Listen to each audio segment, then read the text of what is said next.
ceremony to really bless those individuals who are going to be involved in that project. We're joined here today by Mayor Rick Blangiardi, Council Vice Chair Esther Kiaina, the city's Department of Design and Construction Director Haiku Stairs, Austin Nakoa, and Sean Whitfield from the Nakoa companies, who are going to be able to speak to the parameters of the project itself. So to get things started, I'd like to introduce Mayor Rick Blangiardi. Thank you. Thank you, and thank you all for being here. And I actually am looking forward more to answering your questions and making a speech per se, but let me just allow me, please, to say a couple of things. That is, first and foremost, this was a decision when we came into office that we knew was hanging out there. That this decision was long overdue to be made. Candidly speaking,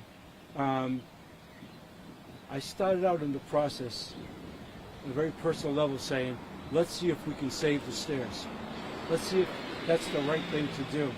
And over the course of months and meeting with all kinds of people and the discovery and the effort we put into it, I can promise you this was not a capricious decision. And we knew at the time that we were making it, it would not necessarily be a popular decision with some people. But the reality is, we really believe the greater majority feel good about this, as we do. And when this decision was made, predicated on our respect for the people who live in and around the entrance to the stairs, respect for our Aina, respect for the future and the past history and culture of Haiku Stairs, what it stood for, and the value that it's in. So I really want Esther to speak, and hopefully maybe Austin Nakoa can say a few words, and Haiku as well, but we're here to answer any questions you have. To me, this is from a leadership standpoint, today's a historic day, okay? And we didn't get here easily, and I want you to know that. A lot of work went into this decision. So with that, I'd like to introduce Councilwoman Esther Kiaina. Thank you, Mayor. Aloha kako. This morning was a very somber blessing to make sure that the workers who are going to undertake this important responsibility have all the blessings, because it's going to be a very challenging job. For my own blessing, I also blessed the Honolulu Police Department as well as our Honolulu Fire Department, who on a day-to-day basis are dealing with festering issues that have been around for decades. And as far as I'm concerned, you know, when people keep on saying that there has not been a single fatality in rescues, my question to everybody is, at what cost every single time that HFD goes up there to rescue thrill seekers who are up there for their own personal happiness? As far as I'm concerned, today's new chapter is to address long festering issues.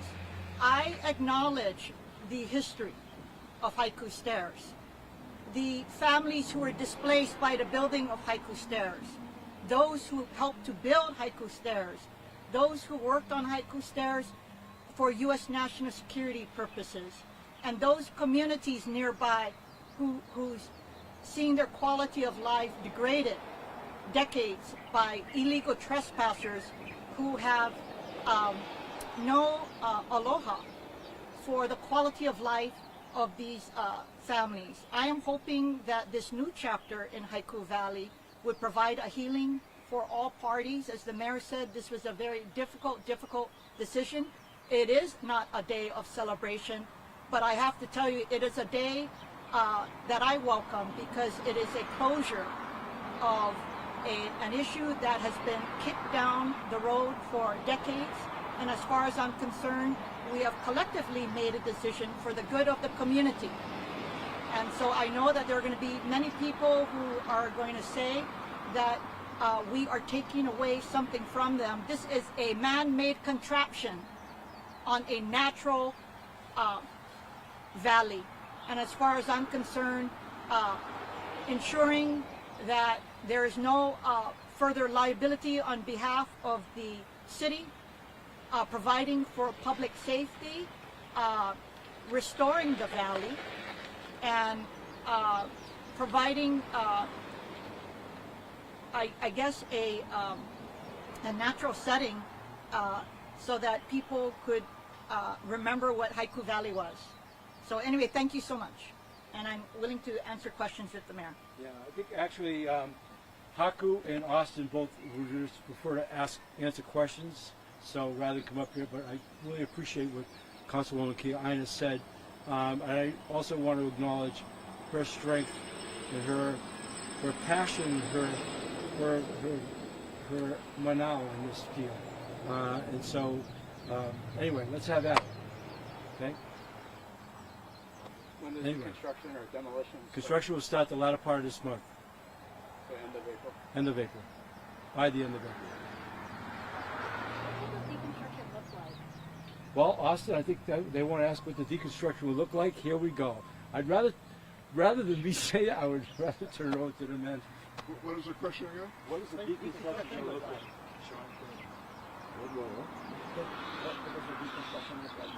Well, at the end of the day, when we're totally completed, all the modules, there's 664 modules up there, all of them will be removed, except the railings at the landing zones, or the landing platforms. They will remain intact. But everything else will be landscaped and grown over at the end of the day. Austin, how are you going to do that? I guess the question might be germane to how are we going to actually remove the stairs? Removing the stairs will be done carefully. I want to introduce you to Sean Whitfield, who is our foreman on the job. He's got the hard job, right? But it will be done by connecting the modules with slings and taking a 500D, Hughes 500D helicopter and removing it one by one. And we've got a congested area plan that's been approved by the FAA. And at no time will any of the loads cross traffic. It will fly over the H3 tunnel and we'll land it in the Omega station where it'll be disseminated from that point on. If you were explaining this to your auntie, how would you explain it? A little more simpler. How would you explain it to your auntie? So basically, we'd loosen up the module one by one, hook them to the slings, take them from a chopper, one at a time. With a module? So the stairs, which you call the Haiku Stairs, is 7 foot, 7 stairs per module, and so that's what we're referring to as a module. So this is helicopter trips throughout the day, just taking piece by piece away. Correct. Multiple helicopters or one kind of? Just one helicopter. Yeah, What is just the- one helicopter, and we only plan to fly for 4 to 5 hours a day. At the end of the day, we'll disassemble the modules on the ground and get it prepared for further dissemination once they're on the ground. About how long a module are we talking about? A module is around 7 feet long and about 2 feet 3 inches wide. And there's 4 different types of modules, but they're all about the same size. So the modules themselves, so the stairs are made up of modules that are hammered into the mountain, essentially, right? So 7 foot long, they'll be cut flush with the mountain and then taken down where they can be taken apart. So not so easily, but every piece of it can be removed, taken apart so that it can be stacked and then removed from the site. Is it flying across the H3? So it'll be flying. We won't be flying across the H3. We'll be flying across the H3 tunnel. We're not allowed to fly over So traffic. are you flying behind the valley and then over? That's correct. Yeah. At no time will we cross over any residences or schools or the freeway. We'll be flying over the tunnel. And is the public going to be notified about all this work? How is that being done? I'm not so sure about the The city, notification. how is the city going to notify about the construction or deconstruction? I'm not sure about Yeah, the so the notification. public has been notified of this The work. residents have been notified? The residents and the community have been notified of this work. How We are have a they meeting. notified?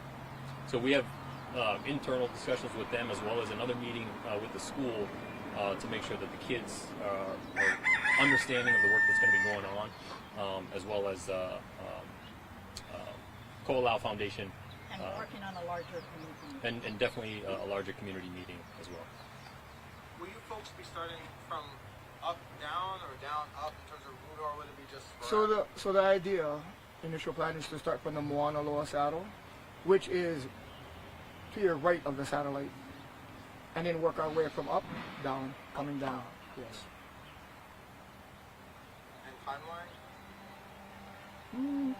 Roughly? Depending on the weather, 3 to 4 months. How do you classify this type of work? Is this kind of the terrain? Is it complicated? Is this another day at the park for you guys? And how would you describe it? Ooh, never another day at the park. So it's a lot of hands-on with myself, the superintendent, and the pilot, Josh Lang, which is very crucial in this. Anything over 30 miles an hour, we have to stay away from the Moana Loa side. Anything less, we can start from the satellite and work our way down. The weather, I've been out here for about 2 or 3 weeks at the moment. We're trying to start in late April, May, getting towards the summer, hoping for better weather. But at any time, if the weather's a no-go, then we're stopping. There's like variables to this stuff. Variables. Interesting. So on the ground, so you mentioned this is going to be helicopter, right? On the ground, what's going to be happening on the ground? So we're going to have a crew on the ground accepting the modules being hung. The chopper's going to come around the mountain, get to our landing zones, land it. The crew's going to release it from the rigging and then fly back around, same pattern, over the tunnel, right back to us again. 2 crews, one on the mountain, one on the ground. So the cool thing is, if you look back, is I'm actually taking the torch from our former superintendent, Sam Labra, and he did this in the early 2000s, and he was my age, 45, and a few of us were in our 20s at the time. So we've actually refurbished our company, and did exactly what we're about to do, just taking it off versus putting it on. Let me say one more thing. This is, we're honored to be the city's contractor on this, and we're humbled by the contract. But it is, safety is our #1 priority. I just want to make clear of that. And for the safety of the public, stay off the stairs while we're having helicopter operations. It's inherently dangerous. And for the protection of the public and for the protection of our crews, it's best to stay away from the helicopter apron, just because it's inherently dangerous. When planning this whole project, was the weather the biggest challenge, or what was the biggest concern you had when putting this all together? The biggest concern was just a methodology on removing, because the modules have different pitches and different directions, and they're in different locations. So the challenge is just making sure that everything we do is safe and our crews are tied off, and so that everything is done with safety in mind first. It's safety first, mission second. That's our model. So was that ever access? Was that ever a concern, like how to get to certain places? There was never a problem with access. The city's been really gracious and a very cooperative effort with the city. We've got a great team in working with the city. So it's got the makings of being a great project. I want to add one thing. Eddie, in the spirit of the question you asked about what you would say to your auntie, you start from the top down because you have to have access to get up to the modules. Okay? So that's why you go up that way and take it down that way. That makes further sense. Okay? So they'll be going also on foot? Or is just the helicopter taking up to those spots? So it'll be both. Sometimes on foot, sometimes on the chopper. Yeah, you have. I'm not. But you have to have somebody there to help with putting stuff on the helicopter. How many people will be on the mountain? How many people on the ground? About 6 to 8. 6 to 8. Yes. So any more than 6 or 8, it's too dangerous, or what is the dangerous? We wanna stay closer to each other, safer. Are you guys roped off? Yeah, so everybody's harnessed, everybody's tied off, we're all anchored off. I think, like Austin said, safety is. How did it go the last time? Was there any issues the last time? No issues. Yeah, we refurbished, we removed the swing post, got that all tied up, rigged off. And So you're removing what you put in 20 years ago? Correct. Okay. I'm assuming that you've assessed the area. How does it look right now, compared to up to the removal? Yeah, so we've been up the mountain about 4 or 5 times already. So I almost feel like I know every module by heart. the more I get up there, the more comfortable I feel, the more I understand what's going on. So I'm confident that we can do this safely. How are you guys preparing right now to do the removal? So there were some loose pins that we could get. So we worked on cutting these pins, cutting these bolts. So we kind of have it detailed to, we understand every pin, 30 seconds, every anchor, 15 seconds. We put all of these together and work our way down. So anyone who tries to hike this now is doing so, I mean, very risky. Yes. When we start the job, yes, very risky. And that's why I think this will help right now. Yeah. Is there going to be a police presence while you guys do this work? Is there going to be police? So we're going to have securities, and I'm sure the police will be there as well, but we'll have them at 3 to 4 different access points. I'm sure the city will make you guys aware of what access point there are. It's going to be a challenge, but yeah. Will it be revegetating where the stairs were, and would it be a specially native vegetation? Correct. I'm glad you asked. So we have a botanist team up there. Ilana is the head of it. We have 3 botanists. We've already taken them up hiking.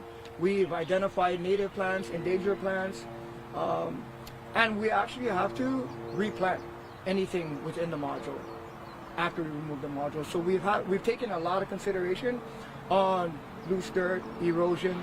I'm glad you asked that question because it was the most important thing other than safety, I'd say. Yeah.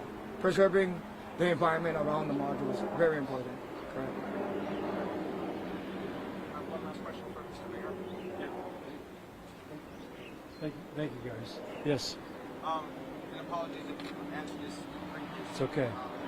stories, but some of the hiking community.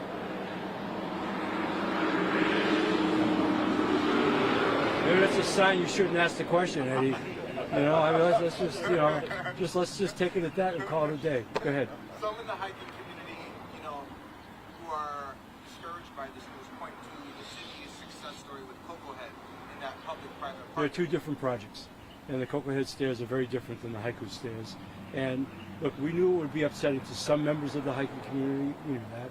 We knew that's part of the reason why I think this decision had been deferred for as long as it was. So we took everything into account. We certainly listened to that group, not just once, not just twice, multiple occasions. So Cocoa Head Stairs and this project are very different from each other. And actually, quite honestly, the city was really involved, since we've been in office, at the restoration of Cocoa Head Stairs. So it's not an anti-hiking thing at all. I think Austin said it, it's very dangerous up there, has been very dangerous, and we're really, we've been concerned about that, but even beyond that, it was more dangerous even for the rescues that took place up there. And we don't have any members from the fire department here right now, but we've listened to them and their accounts of what they've had to do. So there's just a lot of stuff to make these projects very different. We're very much supportive of our hiking community. We're very supportive of our hiking trails throughout the entire state. And so at the end of the day, this was not about that. This was about safety, also dealing with invasive species, and I was really pleased with what you heard them say. The botanical effort on this is going to be very serious. This is restoration, kind of to what Councilwoman Kiana was talking about, preservation of our land, our respect for our land and its people. I don't know how much more it gets than that when you're making a decision like this. It was rooted in that. Okay? Anybody else? Was there any one group that was pushing you to Yeah. residents? Yeah, well, yes, there was, what's the name of that group? It was the Preservation of Haiku Stairs group. They had a name. Friends of Haiku Stairs, thank you. Yes. Yes. I'm sorry, the people that were wanting you to remove the stairs. No, Is there one it group was a that lot was- of community, and there was a lot of community assessment done, and everything else. And we even, a year ago, when we had our town hall meeting out here in front of a packed school, I asked that audience then that night, right there, said, if you're in favor, either raise your hand or stand. I want to kind of understand that. And this was a randomly selected group of people who came for a much broader agenda than Haiku Stairs. And this is in Kaneohe. And less than 20% of that group stood up in favor of keeping. It was overwhelming. In fact, it actually drew applause. So You know, we're here. We're in this moment. As we said, we plan to start the end of April. I know he said May. Weather obviously is a factor, but our intention is, as I said earlier, the end of April, later this month. And we waited also, as he said, to get near summer because of the conditions too, which is the other reason why it's now and not soon. On the price of Haiku Stairs, I know there's something to appeal to this decision. Do you anticipate the parties will make No, you know, I don't even want to speculate on the legal aspects of that. We've been around that. We've gone through a legal process already. We feel like we're in the clear and we're ready to go. Look, I want to thank you. I want to say it again to the members of the media here. This story is important as it relates to safety. Not just safety for our crews that are going to be removing it, but really, as you heard him say, they've already done some work. Already have done some work on the stairs and bolts and stuff like that. So if it was dangerous before, if you would attempt to climb it now, if anybody is out there watching, it would even be more so. It would even be more so. And the last thing we want is something tragic to happen. So I thank you again for being here today to report on this story. It is a historic day. I echo what Esther says, not necessarily a celebration, but about making a decision for all the right reasons, and we're really grounded in that. Thank you.